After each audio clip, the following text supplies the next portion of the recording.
इस वीडियो को लाजमन देखेगा क्योंकि आज हम डिस्कस करने वाले हैं पॉलिटिकल लैंग्वेज को। अस्सलाम वालेकुम everyone, it's me Aamir Suhail and welcome to my channel Aamir Suhail ji के।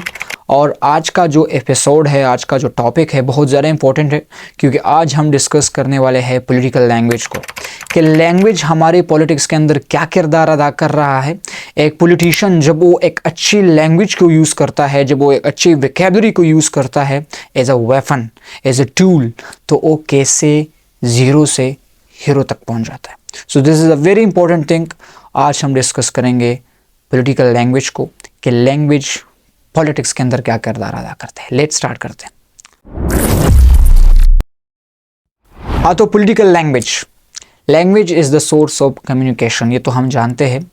लेकिन अभी जो पॉलिटिकल लैंग्वेज है, हमारी लीडरशिप, हमारी पॉलिटिक्स के अंदर जो लैंग्वेज यूज़ होती है अपने आवाम को अपने साथ एग्री करने के लिए, अपने आवाम को अपने ओपिनियन देने के लिए और उसको एग्री करने के लिए, जब इलेक्शंस का दौरान आता है, जब कैंपेन का दौरान आता है, तो हमारे पॉलिटिकल लीडर्स कैसे जो है इस लैंग्वेज को यूज़ करते हैं कि अगर आप मुझे वोट्स देंगे, अगर आप मुझे इलेक्शन में कामयाबी दिलवाएंगे तो हम ये आपके लिए कर सकते हैं।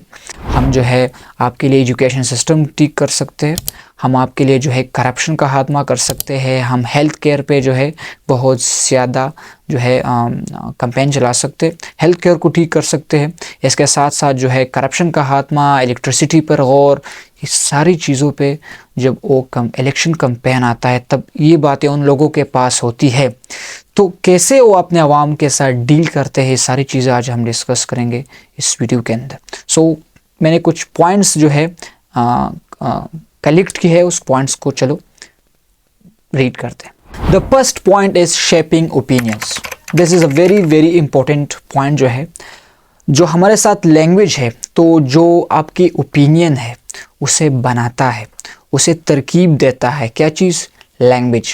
जब एक पॉलिटिशियन एक स्टेज पे खड़ा होता है, कंटेनर के ऊपर खड़ा होता है, तो अपने आवाम के साथ, अपने लोगों के साथ वो क्या करते हैं, उस ओपिनियंस को शेयर करता है। वो डिफरेंट इश्यूज़ निकालता है। पाकिस्तान के अंदर तो यही चीज़ चल रही है, करप्शन का खात्मा करेंगे, करप्शन का खात्मा करेंगे। तो पॉलिटिशियन उस ओपिनियंस को, अगर वो नेगेटिव क्यों ना हो, वो उसको ऐसे पॉजिटिव तरीके के साथ एक्सप्लेन करता है कि उसके सारे जितने अवाम है उसके साथ एग्री हो जाते हैं।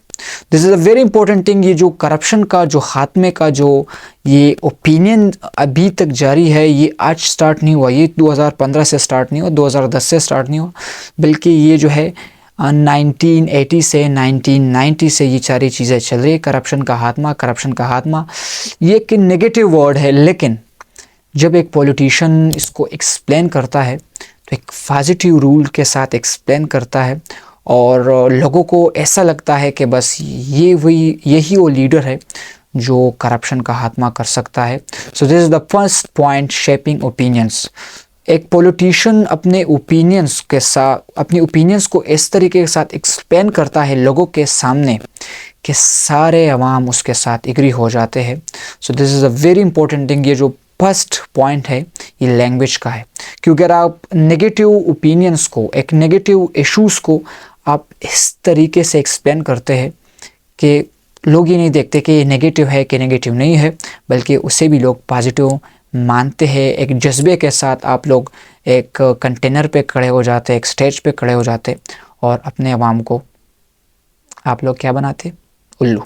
दूसरा जो पॉइंट है वो है परसुएशन।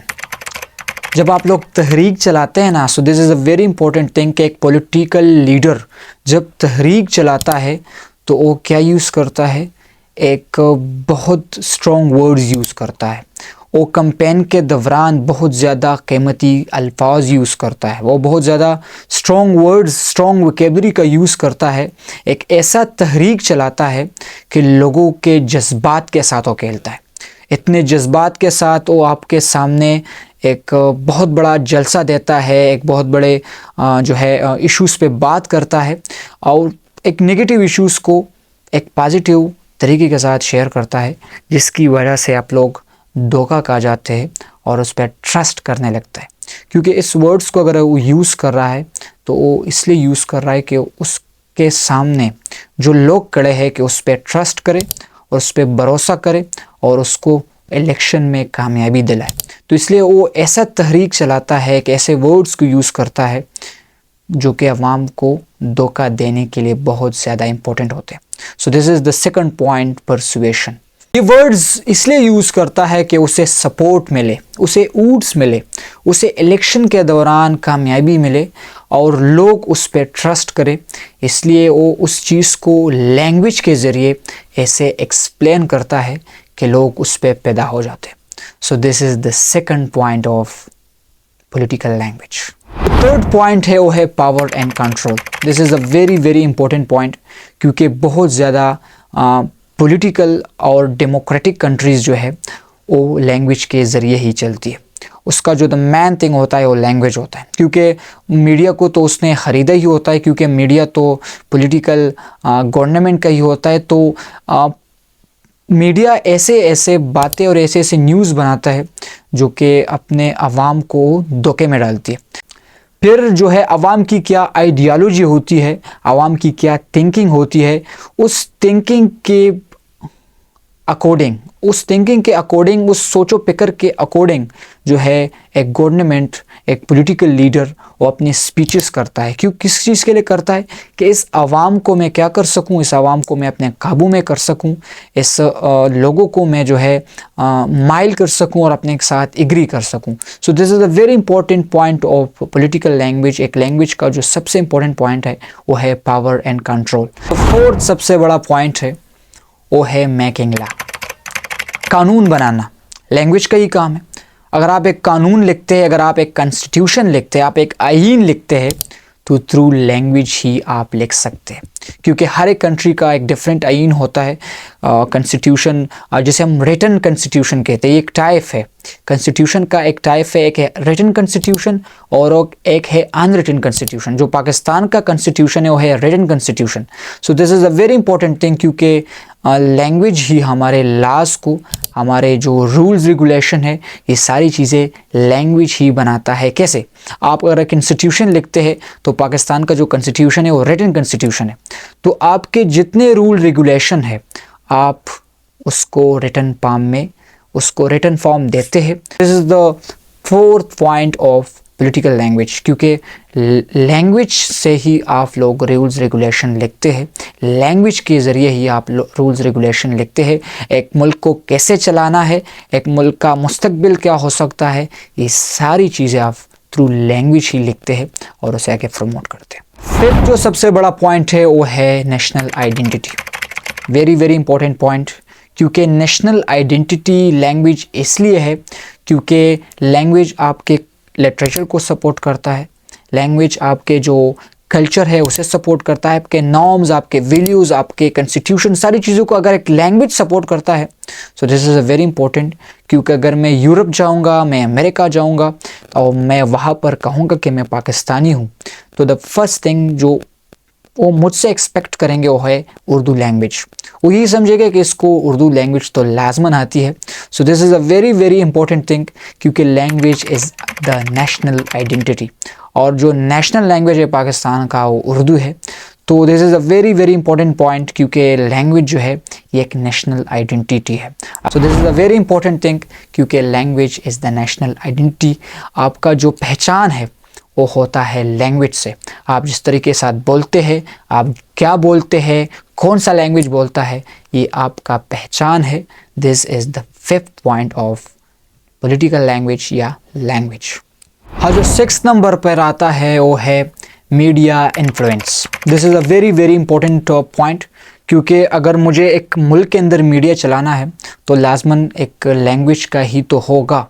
तो अगर वो अपने हेडलाइंस को, वो अपने न्यूज़ को वो अगर रिपोर्ट कर रहा है तो लैंग्वेज के ज़रिए ही कर रहा है। अगर मुझे आगाही मिल रही है, मुझे इन्फॉर्मेशन मिल रहा है एक इवेंट का, एक पॉलिटिकल इवेंट का, अगर मुझे आगाही मिल रही है, मुझे इन्फॉर्मेशन मिल रहा है, तो वो सारी चीज़ें लैंग्वेज के थ्रू ही मुझे मिल रही है। तो मीडिया इन्फ्लुएंस जो है बहुत ज़्यादा इंपॉर्टेंट है, क्योंकि लैंग्वेज के ज़रिए ही मीडिया इन्फ्लुएंस होता है। एक न्यूज़ चैनल्स अपने जो रिपोर्टिंग करते हैं, जो वो अपने हेडलाइंस को शेयर करते हैं, अपने न्यूज़ को शेयर करते हैं, थ्रू लैंग्वेज ही करते हैं। सो this is the sixth point of political language और लैंग्वेज। 7 नंबर पर आता है डिप्लोमेसी, सफारत। आपकी जो एम्बेसी है, आपकी जो डिप्लोमेसी है, दो कंट्रीज़ के दरमियान रूल्स रेगुलेशन, दो कंट्रीज़ के दरमियान जो मैं कहता हूँ कि जो रिलेशनशिप है उसको अच्छे तरीके के साथ रखना, ये लैंग्वेज का काम होता है। क्योंकि जब एक दो कंट्रीज़ के दरमियान वार होता है, जंग होता है, तो डिप्लोमेसी पहुँच जाती है। जो हमारे एम्बेसडर्स है वो पहुंच जाते हैं और जल्द ना जल्द वो इजलास बुलाते हैं। लैंग्वेज के ज़रिए वो एक दूसरे को कम्युनिकेट करते हैं, ऐसी वोकैबुलरीज यूज़ करते हैं, ऐसी लैंग्वेज यूज़ करते हैं जिसकी वजह से दो कंट्रीज़ जो है वो वार से बच जाते हैं, जंग से बच जाते हैं। This is the 7th point, diplomacy. This is a very important कि अगर मुझे दो कंट्रीज़ के दरमियान अच्छे रिलेशनशिप्स लाने हैं, मुझे प्रॉब्लम सॉल्व करने हैं, तो ये सारी चीज़ें हम लैंग्वेज के ज़रिए करते हैं। हमारे एम्बेसडर्स ऐसे ऐसे लैंग्वेज यूज़ करते हैं, कैसे ऐसे वोकैबुलरीज यूज़ करते हैं, कैसे ऐसे वर्ड्स यूज़ करते हैं जिसकी वजह से वो सारा जंग जो है वो ख़त्म हो जाता है। और मैं कहता हूँ अगर वो सारी चीज़ें पीस तक पहुँच जाती है। अगर पीस कायम करना है डिप्लोमेसी को, अगर जंग को दूर भगाना है, अगर रिलेशनशिप अच्छे करने हैं, the first thing is language. एक अच्छी लैंग्वेज जो है अगर आप यूज़ करेंगे, एक अखलाकी एथिकल लैंग्वेज एक अच्छी तरीके के साथ यूज़ करेंगे, तो मुल्क तरक्की कर सकता है और आपकी डिप्लोमेसी है वो अच्छी हो सकती है। तो this is the 7th point of political language. Last point, the 8th point जो मैंने रखा है, वेरी वेरी इंपॉर्टेंट, आपको पाकिस्तान के अंदर बहुत ज़्यादा मिलेगी, वो है कंपेनिंग। अगर एक पॉलिटिकल लीडर को इलेक्शन का जो कंपेन करना है तो उसका जो लैंग्वेज होता है बहुत नरम होता है। 1, 2 साल 3 साल वो तो गायब रहता है जब वो गवर्नमेंट के अंदर होता है, लेकिन जब इलेक्शन आता है तो ये पाकिस्तान की जो लीडरशिप है, जो पॉलिटिशियंस है, उसकी ये आदत है कि वो पहुंच जाती है, बड़े बड़े स्टेजों पे चढ़ जाते हैं, बड़े बड़े कंटेनरों पे चढ़ जाते हैं और फिर उसकी शुरुआत होती है एक अच्छे से अच्छे लैंग्वेज को यूज़ करने के, एक बेस्ट चॉइस ऑफ वर्ड्स जिसे हम कहते हैं कि एक अच्छे वर्ड्स को यूज़ करना, एक अखलाकी वर्ड्स को, एक एथिकल वर्ड्स को यूज़ करना, अपने आवाम को एग्री करना, ये सारी चीज़ें वो करते हैं लैंग्वेज के ज़रिए। क्योंकि अगर आप कंपेनिंग करेंगे तो आप डिफरेंट जलसे करेंगे, आप अपने कंपेन के लिए, अपनी कामयाबी के लिए अच्छे अखलाकी लैंग्वेज यूज़ करेंगे कि अगर आप मुझे वोट देंगे तो मैं हॉस्पिटल्स बना सकता हूँ, मैं आपके लिए स्कूल्स जो है बना सकता हूँ, मैं आपको इलेक्ट्रिसिटी प्रोवाइड कर सकता हूँ, मैं आपको करप्शन से बचा सकता हूँ। ये सारी चीज़ें कंपेनिंग के दौरान होती है, जो पाकिस्तान के अंदर एक आम सी बात है। So this is the 8th point of political language. हाँ, तो मैंने डिस्कस किया कि लैंग्वेज क्या कर सकता है, कैसे कर सकता है, एक पॉलिटिक्स के अंदर लैंग्वेज क्या कर सकता है। सो उस सारी चीज़ों को आज मैंने डिस्कस किया, क्योंकि language is very very important and powerful tool. अगर आप एक अच्छी तरीके के साथ इसे यूज़ कर सकते हैं तो आप इस दुनिया के सारे हालात को, आप अपने आप के हालात को बदल सकते हैं लैंग्वेज के ज़रिए। क्योंकि वेरी वेरी पावरफुल वेपन, अगर आप इसे यूज़ करेंगे एक अच्छी तरीके के साथ, एक पॉजिटिव माइंडसेट के साथ, अगर आप एक अच्छी लैंग्वेज को यूज़ करेंगे तो आप बहुत ज़्यादा आगे बढ़ सकते हैं और आगे जा सकते हैं। सो this is a very very important video for all of you. इस वीडियो को लाइक करें, शेयर करें और इस चैनल को सब्सक्राइब करें। Thank you.